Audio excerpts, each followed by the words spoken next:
Well, a lot of what we did was a challenge to real media products. For example, like we used the idea of misfortune. Like normally there's a happy ending in a video, whereas in ours there wasn't. Misfortune triumphs all the way through. It's just bad luck for character after character after character. Another thing that we did was there's no real connection between the characters. If like they don't interact at any point until the end, when the first character, the ritual leader, interacts with the guy who finds the box last. So that was the only interaction between them. It was very brief. All other characters never see each other or anything like that, which doesn't really conform to any other media conventions. Another thing that was kind of not conforming was that all our characters were male. This was just a problem with getting actors. Like we just went with whoever was available. And there was very little band footage as well, which goes against the norm. The band sent us some footage to use, like just a live gig, and we decided to use as little of it as possible to focus on the narrative mostly.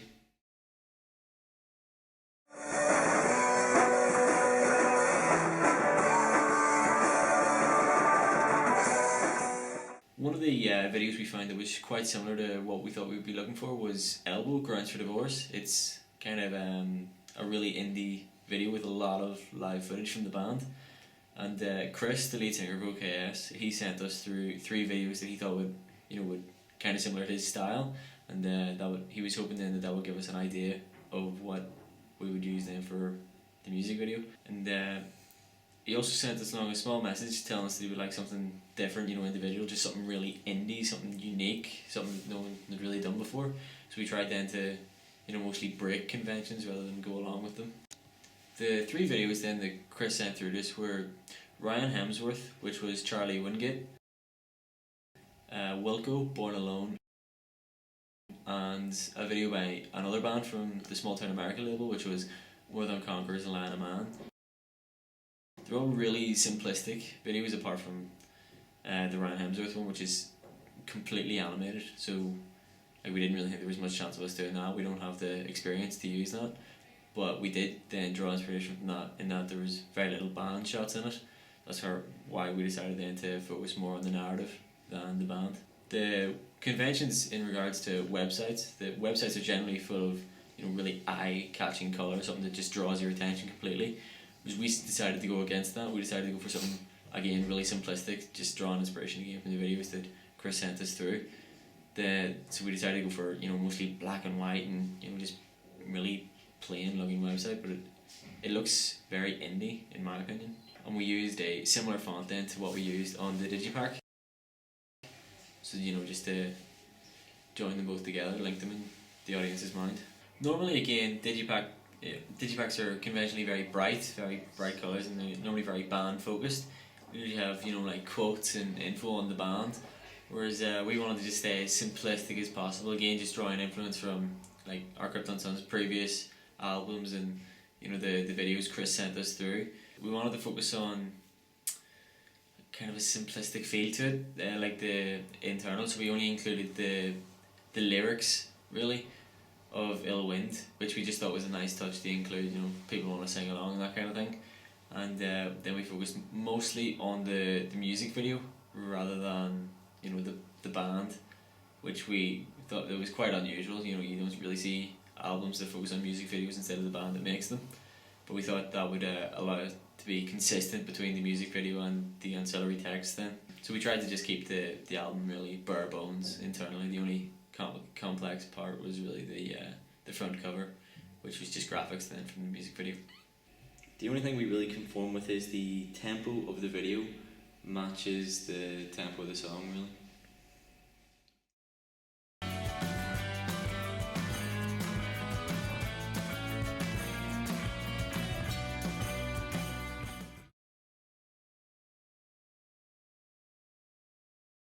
All the Digipack, the website and the main piece, all adhere to the same consistent colour scheme. So they're all dark colours, they're all eerie, creepy, and they all kind of give a real sense of anxiety almost at the misfortune that exists in our lives.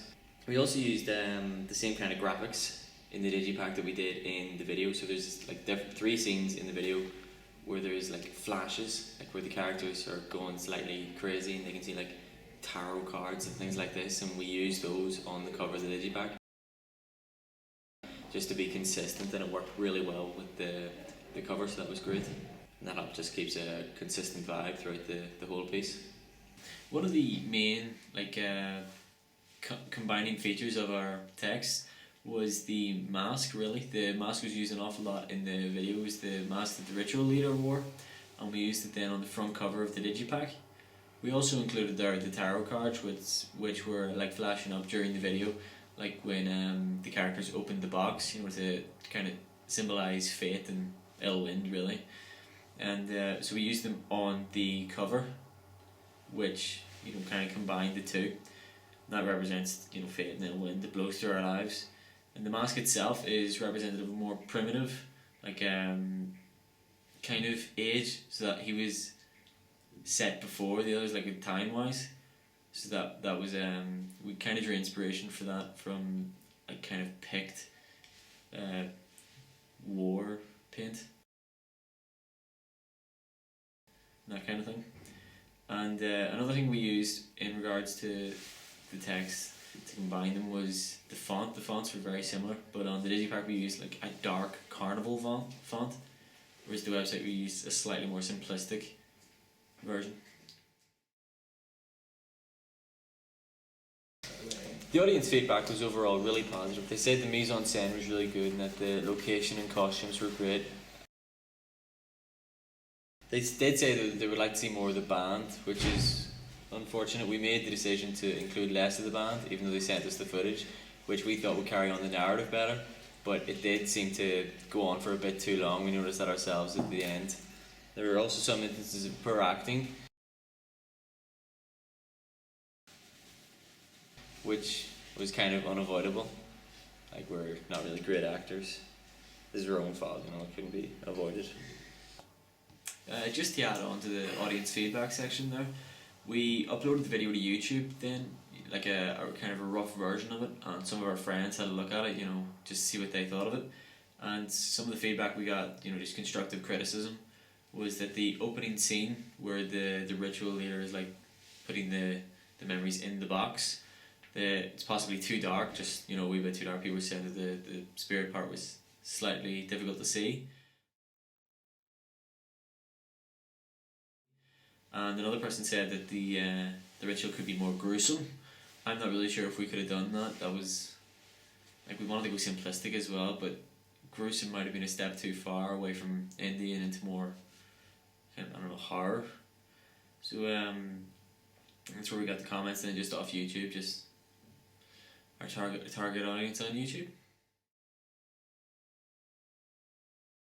Well, most of the time we were just using for the research and planning, we were using the internet, the radio, that kind of thing. Bands, we like to try and find something that was similar to try and pick out an audience. So we did find a couple of bands that were similar. One of them was Boathouse, but a closer one maybe was Elbow. It doesn't really, it's not exactly the same, but it has the same kind of rustic country kind of vibe to it. So that worked pretty well for us, getting an audience, like to get feedback from and things like that. And then during the actual making of the piece, we used a camera to film. It was high quality, it was 1080p. And then to edit that, we used a Mac, which made it a lot easier. It was really user friendly.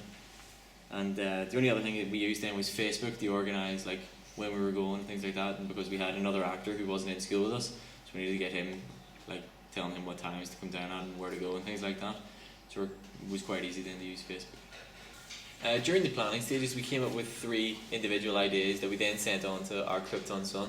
Unfortunately, he felt that wasn't in line with his creative vision for the song, so we had to go back to like initial planning and come up with a new idea, and thankfully then he went with that one. Thought it was a really good idea, so that was the one we developed into the real piece.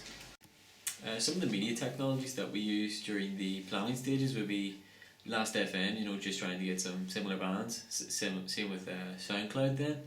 But we also used Prezi, like so we got all our influences all together into one Prezi, and you know, videos we thought were similar, and then we put our 3 ideas in, which we were going to send off to Chris. So we sent it all in just one Prezi that then he could just watch through and, you know, kind of get a feel for where we were coming from then. And then we got his feedback, you know, on what he thought, and he thought that the 3 ideas weren't really in line with his creative vision. So he gave us, you know, a couple pointers, kind of things like that. and we were able to come up with a much better idea then. And we developed all four of them, the three original ones and that final one, into animatics, just with stick figures, just really really basic stuff. None of us are artists, to upload to YouTube then.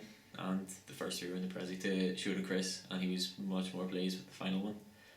But apart from that, we used Blogger then to keep ourselves up to date, just to keep uploading more stuff, just so that we always know what's going on, we're always keeping on top of things, and talk about our progress as well, what we're doing. We use Facebook as well, Facebook and emails, to keep in contact with Chris, just that he knew what we were doing, and that we were checking to make sure that was okay with him, and like, does he like this idea, or should we go with this instead? And he was very helpful with that. And the final thing we used then was YouTube for feedback. We just uploaded a rough version of the video to YouTube, and said to a couple of friends we think would like the band, would you have a look at that and see what you think? And they gave us the feedback, which was discussed in the audience feedback section.